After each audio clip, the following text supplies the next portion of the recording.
and I want to make sure that this is recorded because I have some students that weren't able to attend. So they'll get this part of it. All right. So let's kind of go back to this Black Wall Street. Because as I said, I lived it and I've seen it. And it's still new information to those folks that don't know of this authentic history. And just for what it stood for and how people made it happen. So the riot left 300 people dead, nobody's prosecuted. And this was really unfortunate mainstay when it came to Black towns across the country. So Black communities rise up, they establish their own, and then they're taken down by white populations, burnt down, slaughtered, whatever the case may be, or they just lose what's necessary to continue. Which leads me to my next community, Allensworth, California. So, Allensworth. Allensworth is the first town in California established exclusively for African Americans, founded in 1908. It's led by Colonel Allen Allensworth, who you see his picture. He's born enslaved in Louisville, Kentucky in 1842. Allensworth became the highest ranking Black officer in the United States Army, and he retired in 1906. So after his retirement, he traveled around the United States, lecturing on self-help programs, and then, making sure that African Americans could become more self-sufficient. And then in 1904, he decides to settle in California and to, start a life there outside of the restrictions of Jim Crow. Another individual that worked with Allen Allensworth was Dr. Payne, who was a educator and assistant principal in Ohio, and as a professor of the West Virginia Colored Institute. He then decided to move out to California, to Pasadena, California, met with Allen Allensworth, and decided to pool their resources together and create this community. And they called it the Race Colony for Improvement of African Americans Across the Nation. So Allen and Allensworth worked together along with three other men, William Peck, an AME minister. There's that spiritual foundation. Again, J.W. Palmer, a Nevada miner, and Harry Mitchell, an LA realtor. So they select this particular location. The picture I have on the bottom is Allen Allensworth, his home in California. And they also established a home promoting association and really got citing for this from the township. And so it was called Salido when they first established it, and then renamed Allensworth after Allen Allensworth in honor of their prominent founder. But Allensworth became a voting precinct. It had its own school district encompassing 33 square miles. They had 300 residents. They basically established their school district, which cost them $5,000. Again, the 5 factors of production, pooling the resources, and that at that point was the largest capital investment in that community. They had again, the Progressive Association. They had a Women's Improvement League. They had a debating society, a theater club, and a glee club, all in their community. And it was also sanctioned as a judicial district by the state of California in 1914. I love this quote by Mr. Allensworth: creating settlement favorable to looking at and really to intellect and industrial liberty. So I need to have a community that's going to stimulate intellect and also an industrial liberty. And I'll talk about that industrial liberty, because I kind of coined that as creativity. but that industrial liberty, if you can create sentiment favorable to intellect and industrial liberty, then you're going to have a community that really thrives. So, this Allensworth, again, probably at the same time of Wall Street, but they did some different things that really kind of set them apart. They had basic things in their community that all the black towns had. They had a barbershop, they had a bakery, they had a livery stable, they had a drugstore, they had a machine shop, they had hotels. But Black Wall Street had it even on a bigger scale. But what they were able to do was phenomenal for the time that they lived in. So let's kind of move to where we are today. So that's historic. Pre-Civil War, post-Civil War, where are we today as it relates to Black towns and Black communities? Baltimore, Maryland. I mentioned that because of the income levels, that the median income level is one of the third largest in our nation, highest, a third largest in self-employment rate, where, the Black population continues to grow, continues to thrive. And yes, they have some challenges within Baltimore, but it's still a present day community that needs to be recognized. My next community, and I really need to pay homage to Charlotte, North Carolina. It is kind of known as the new Black Atlanta for Black millennials. Why? The median income is $46,300, which is not that high. It's relatively low, but the cost of living in Charlotte is so low. The income is workable, right? So it has been considered the 28th highest in regards to Black ownership of homes, land, resources. 41.45% of the individuals in Charlotte, North Carolina own their own home. They have the 18th highest in Black labor force participation, meaning people are working, member labor force, your skills, your abilities, your aptitudes, what you bring to the table, and 14th lowest in poverty rate. So when you look at that and then add to the number of Black adults that have a bachelor's degree, where that educational piece comes into play, making you marketable in the workplace.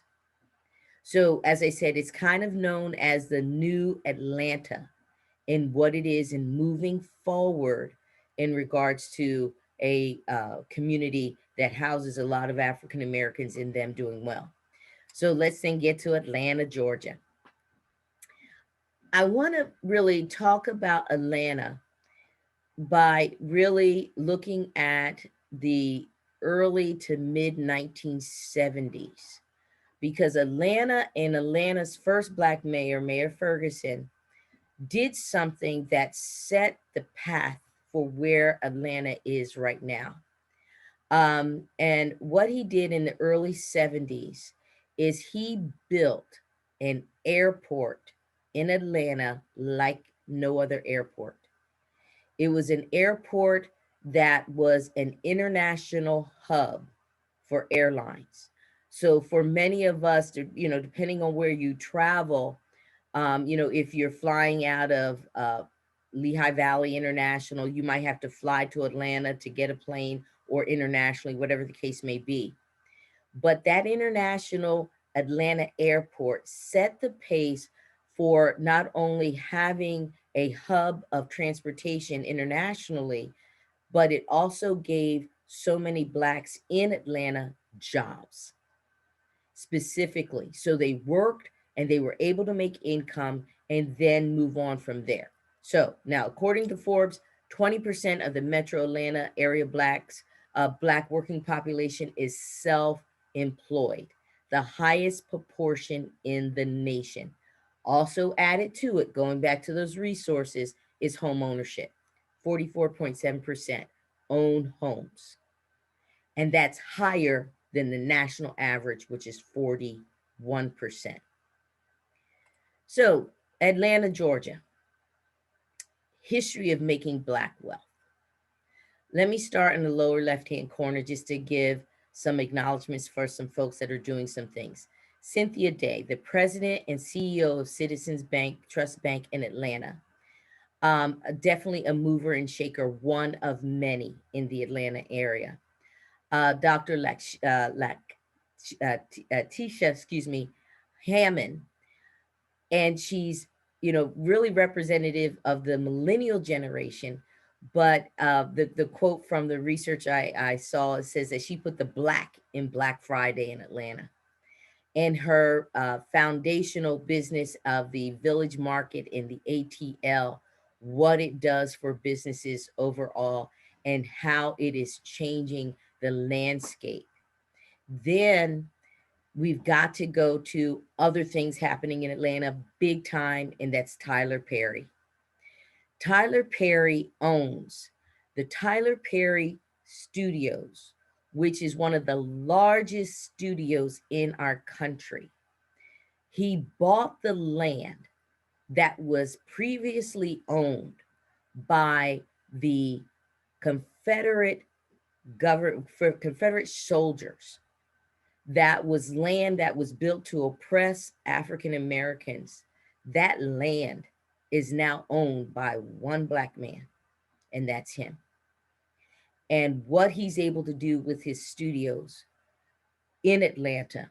So not that you don't have the studios in California and that kind of thing, but he has brought so much commerce to the city of Atlanta. And then I also put Stacey Abrams, because I'll talk about self-empowerment in a minute. But when you look at self-empowerment, it's not only economic, but it also involves political empowerment. And that's what she's done with the state of Georgia. And over the last years, we see it manifested in the last election with the 2 state senators. But she's been at the helm of that for a long time. So Atlanta, definitely a place that we look in regards to activity for Black and African Americans in what they're doing. So let's talk about self-empowerment. As I said, self-empowerment has many facets. You can look at it from a spiritual, economic, political, cultural, physical health, mental health, and wellness. So there's different topics that kind of hover over or that are included in self-empowerment. But what does that mean to me? So to be self-empowered, you must look at your life's wealth. What is it that you have? Determine if there are any deficiencies present, and what can you do to make those changes that are lacking in your life. And so when you look at self-empowerment, there are some things that you want to ask yourself. So I want to reference John Hope Bryan. He was a speaker that we had last year on our campus. We had to do it virtually for the most part because of the pandemic. But he's the author of the book, The Memo, 5 Rules for Economic Liberation. And it's called The Memo. All right, it's called The Memo. Here's what he talks about, is that there is this invisible population or group of people that didn't get the memo. They're not in the know of what it means to be self-empowered. So there's 5 rules that he talks about, and I really want to kind of focus in on rule number 1 because I think it speaks to the demographic that we have. We live in a free enterprise system. Embrace it. What does that mean? You've got to know how the system works. Number 1, know what your credit score is.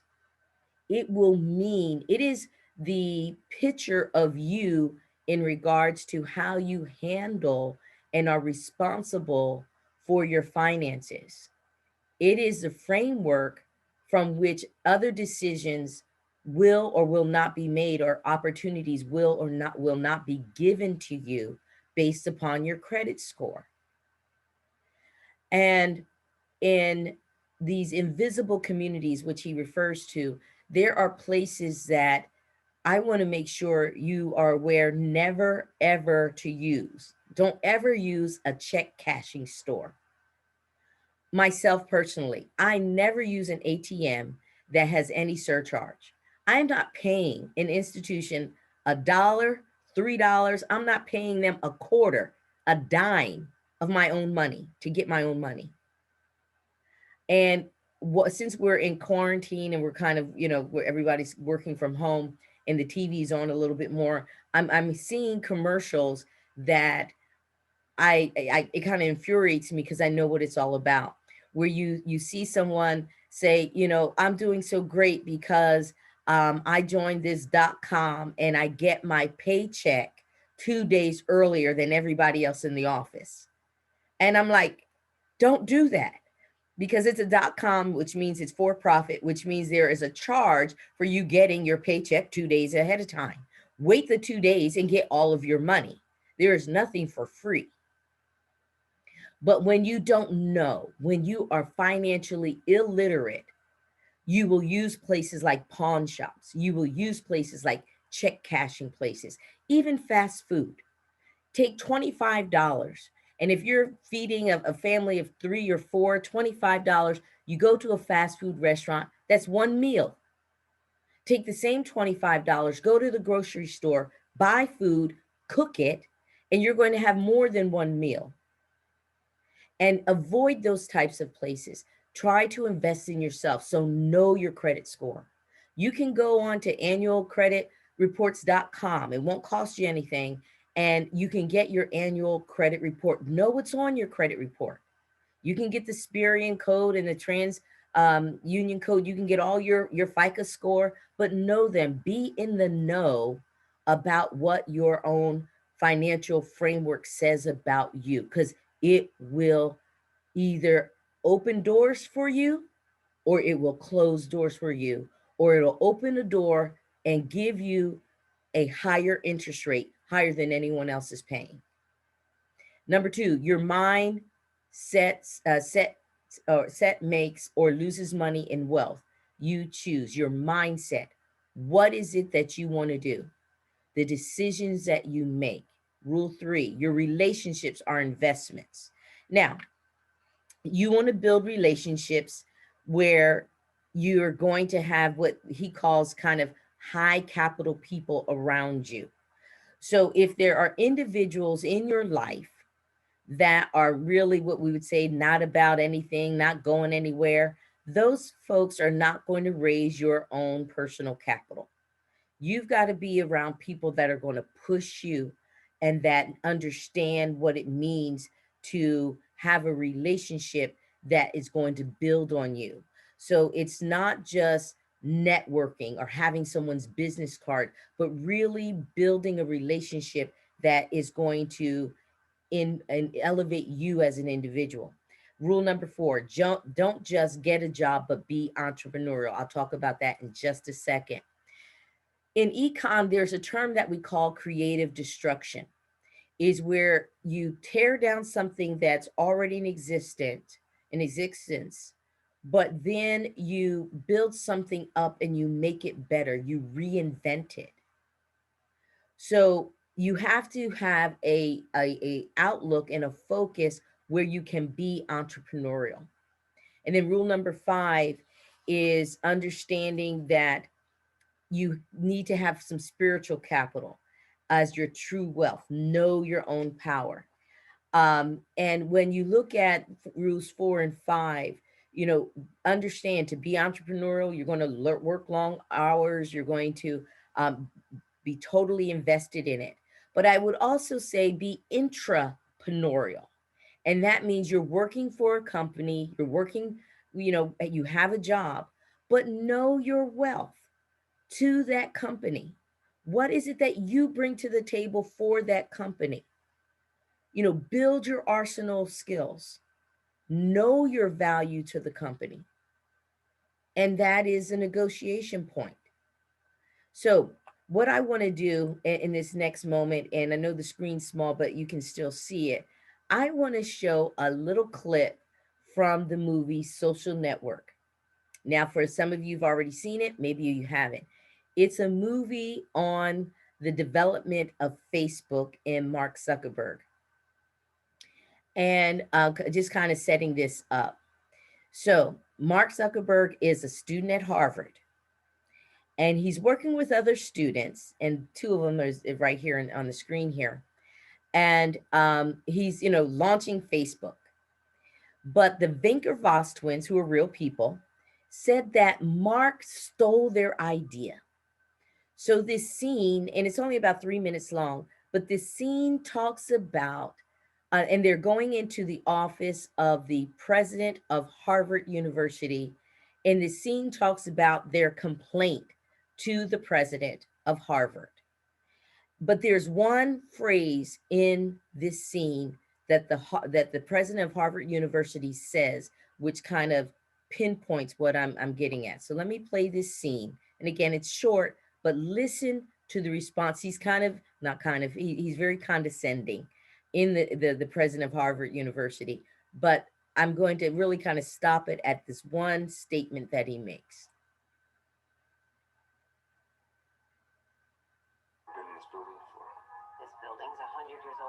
It's in, so do be careful. We're sitting in chairs. Yes. Very good. You can go in now.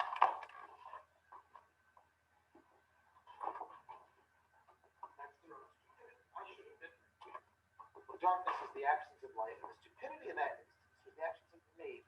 Catherine, I've got students in my office now. Students, undergrads. Don't know. From the looks of it, they want to sell me a Brooks Brothers franchise. All right.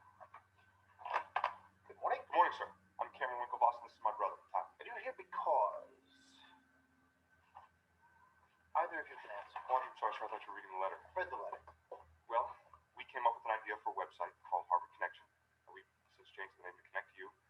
And Mark Zuckerberg stole that idea. I understand. And I'm asking what you want me to do about it. Well, sir, in the Harvard Student Handbook, which is distributed to each freshman, under the heading Standards of Conduct in the Harvard Community, it says the college expects all students to be honest and forthcoming in their dealings with members in this community. Students are required to respect public and private ownership, and instances of theft and misappropriation. And, yes, sir, punch me in the face. Go ahead. Or unauthorized use will result in disciplinary action, including a requirement to withdraw from the college. You memorize that instead of doing what? Well, what my brother and I came here today to ask you, respectfully, of course, is against university rules to steal from another student. Plain and simple. You've spoken to your housemaster. Yes, sir. And the housemaster made a recommendation to the ad board, but the ad board won't see You it. tried dealing with the other student directly. Mr. Zuckerberg hasn't been responding to any of our emails or phone calls for the last 2 weeks. He doesn't answer when we knock on his door at Kirkland, and the closest I've come to dealing with him face to face is when I saw him on the quad and chased him through Harvard Square. Chased him? I saw him, and I know he saw me. I went after him. I don't see this as a university issue. Of course this is a university issue. There's a code of ethics and an honor code, and violating You enter into a code of ethics with the university, not with each other. I'm sorry, President Summers, but what you just said makes no sense to me at all. I'm devastated by that. What my brother means is, if Mark Zuckerberg walked into our dorm room and stole our computer, that would be a university I issue. really don't know. This office doesn't handle petty larceny. This isn't petty larceny. This idea is potentially worth millions of dollars. Millions? Yes. Might just be letting your imaginations run away with you. Sir, I honestly don't think you're in any position to make that call. I was the U.S. Treasury Secretary. I'm in some position to make that call. Letting our imaginations run away with us is exactly what we were told to do in your freshman address. Well, I would suggest that you let your imaginations run away with you on a new project. You would? Yes, everyone at Harvard's inventing something. Harvard undergraduates believe that inventing a job is better than finding a job. So I'll suggest again that the two of you come up with a new project. I'm sorry, sir, but... Okay.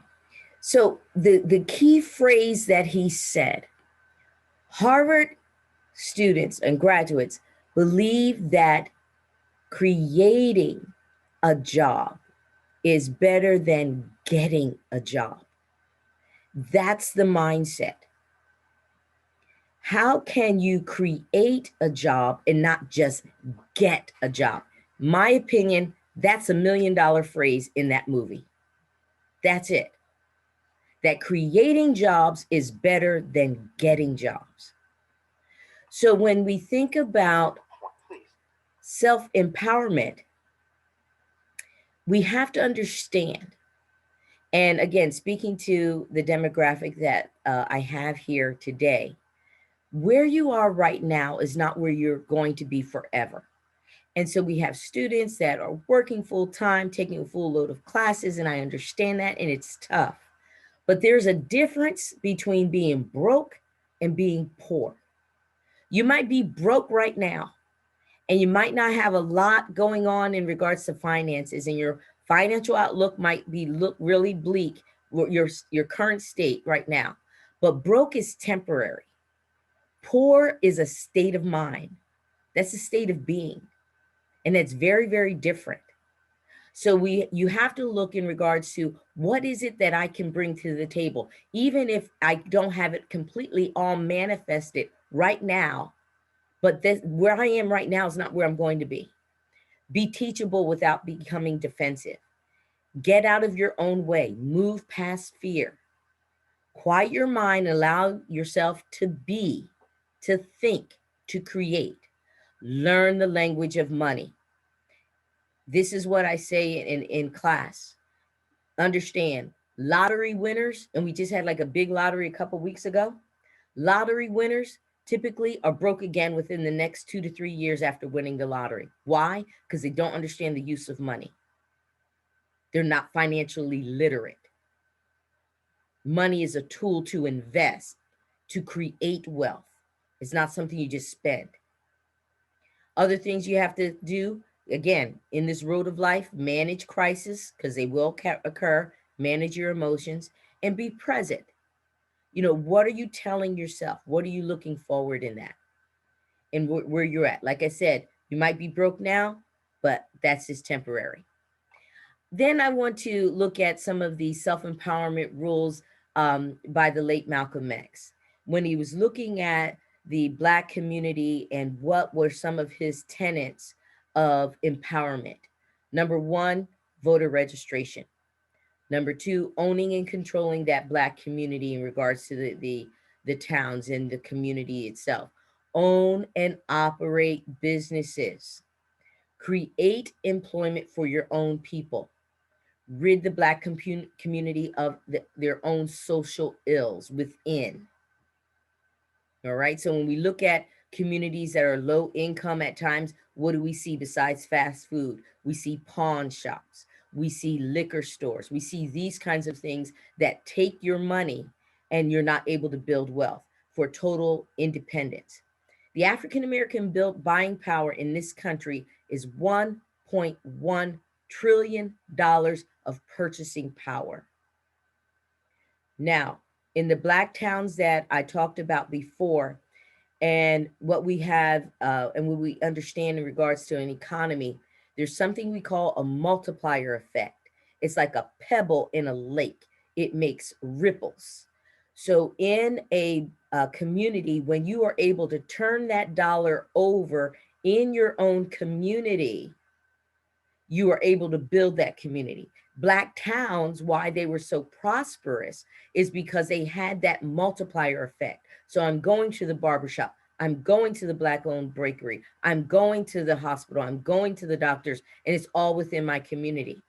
When we look at different ethnic communities in our country, the community that has the highest multiplier effect, dollar of turned over within their own community, is the Asian American community. They turn more dollars over in their own community. So you have to understand spending power, and you have to understand how that looks. But again, going back to that self-empowerment, know your credit score, know exactly what you bring to the table.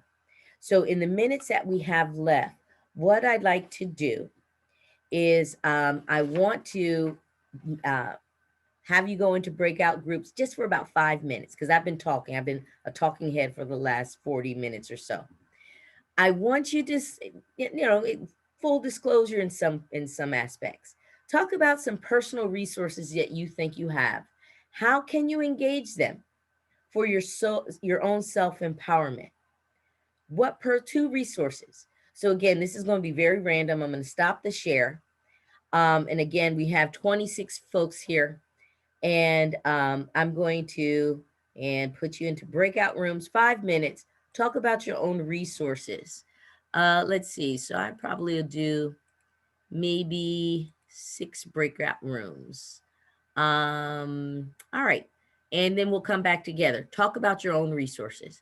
And then there's about 3 to 4 participants per room. And then we'll come back. And then I'll ask 1 or 2 of you just to comment on what your group talked about. Here we go.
So Denise, Vertel, Kenny, are you here?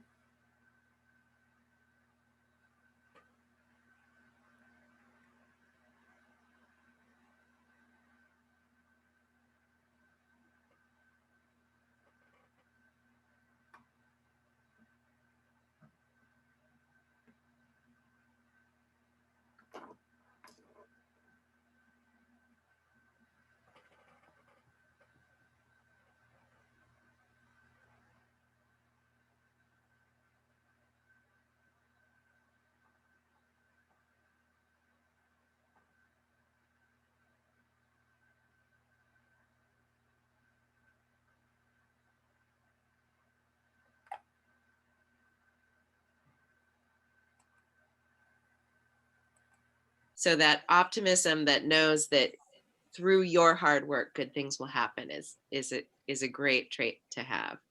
And I guess I would say the other thing that I would point to is, I guess I'm constantly wanting to develop myself in my profession. So a love of continuing to learn and develop. So hi, Dr. Britt. Hi, I'm just a fly on the wall. So Gary, would you like to go next? Sure. Yeah, she's getting you back, Gary. I know, payback, so you know what. So anyway, no, I agree with both Harrison and Gene. I feel I'm an optimistic person myself, and I think that bodes well for all of us today. Given what's going on and how we can better ourselves and continue to function in the way life is treating us at this point in time.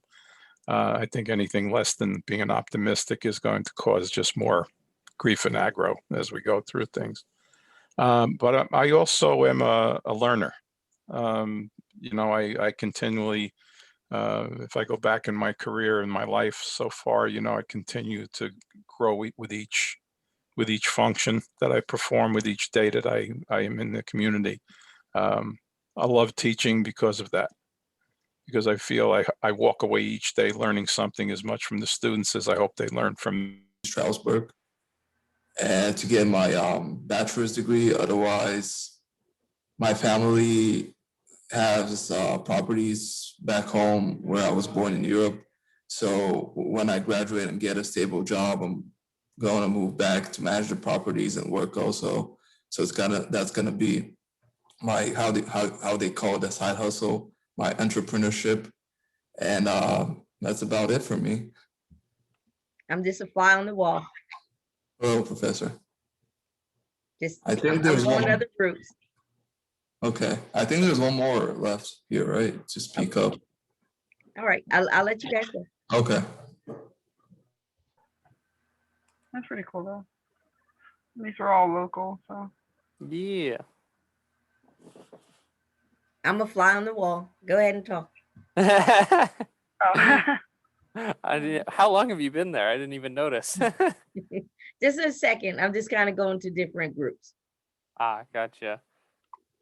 Yeah, so we pretty much just discussed that like actually just researching online, like through Google and YouTube, has been like big helps. And then obviously the relationships that we form with people. Like Connor was saying how he got a lot of his tips from his family, and they helped him out a lot. And I got a lot of my stuff from my financial management and investment courses in high school. Okay. So. I'm going to go to one more group and then I'll see everybody back together. Sounds good. All right. She said something about the commercial on TV, and I was like, I hate it. I hate it. I hate it. It made me think of credit cards in general, and I'm like, Awful, oh my God, like awful. this is number one thing that many people do not realize, and then they get themselves in a deficit because they spend more than they can afford. Yep. Yeah, it was great. It was. Also, Professor, I really liked how you brought up, how you showed the social network, and how you said about how, like in Harvard, they teach you, be creative and make your own job. Don't go out and apply and find a job. Right. I feel like a lot of people don't The realize wealthiest people in our economy are people who create jobs. Mm-hmm. Self-made. Create jobs for other people. They create their own and they create jobs for other people. Yes, and Professor Britt, this reminds me in France, for example, for the Meunier, they were doing a chocolate bar, and in fact they were owning the whole area. So what's happened? It's not only you get a wage, you get a pay from your boss, but you spend the money and it goes back to the boss. So in fact, they were living like, in the whole thing. Yes. And yes. So that reminds me of this. Okay. I got to pull everybody back. So thank you very much. Great. Okay. Thank you.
All right, we're all back.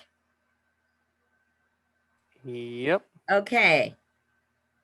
All right. So anyone, I'll say we only have a minute or so left because I want to make sure I don't go over too much time. Anyone want to comment on some of the conversation that you had in your group? I don't know which groups you were in because they were all just random. Unmute yourself and kind of talk about what your group said in regards to personal resources. I could go. I guess with everything going on, I guess with the pandemic, it really shows, I guess it really taught everyone connections are very important. Just in, like overall, at least for me, I realized like the connections that you make with people will last a lifetime. And those are connections that I definitely want to help to improve my life in different aspects. Okay, somebody else? Thank you. Our group talked about there's like kind of two investments. There's like using money to invest, like stocks and bonds and stuff. But the other type of investment that the group talked about was things. Like I said, my computer's an investment because I can use it to teach myself new things and to get jobs and stuff. And some other people said like college is an investment, or going back home to family property is an investment. Okay, great, great, great. Thank you. Somebody else, and we'll be done for today. Somebody else want to comment what your group talked about in regards to personal resources? Well, I'll speak for our group because we found that all four of us counted optimism as one of our resources. The ability to hope for good things in the future, especially knowing that we can work toward those good things in the future. Okay. All right, Amy. Our group talked about some of our own personal resources, also sometimes how we have, one of our students that was in the call has three or four children, so her time is limited. We said, again, making time outside your own tunnel vision of, what you're responsible for is very important. And Andrea and I also talked, and we included in that exercise and yoga and meditation, but we also included, Andrea and I both come from departments that have a lot of resources right at the school. So we're talking about, right at their fingertips, there's resources from the Center for Civic and Community Engagement and our counseling offices, and how fortunate we are to have these resources right here, and not to hesitate to use them, and not, if it's not just for yourself, but to advocate for others and help others that way. So we had a nice discussion. Okay, great, great. Well, I hope this time was informative for you as it relates to Black history and where we've been, but also where we're going, and understanding, what you can do for yourself in regards to self-empowerment. So to my students, know your credit score. Don't use check cashing places. I popped in one group and they were saying, oh my goodness, I couldn't believe she talked about that commercial about getting your paycheck 2 days early. Don't ever use that. Because this is, they feed on individuals not being financially literate. And oh, this makes it easier and I get my paycheck, but you're paying a fee and you don't want to do that. So thank you so much. I appreciate you all being with me today. It was really enjoyable. Everybody have a good day. Dr. Thank you so Britt, much. Have a great day. could I actually ask you a question real quick? Yes.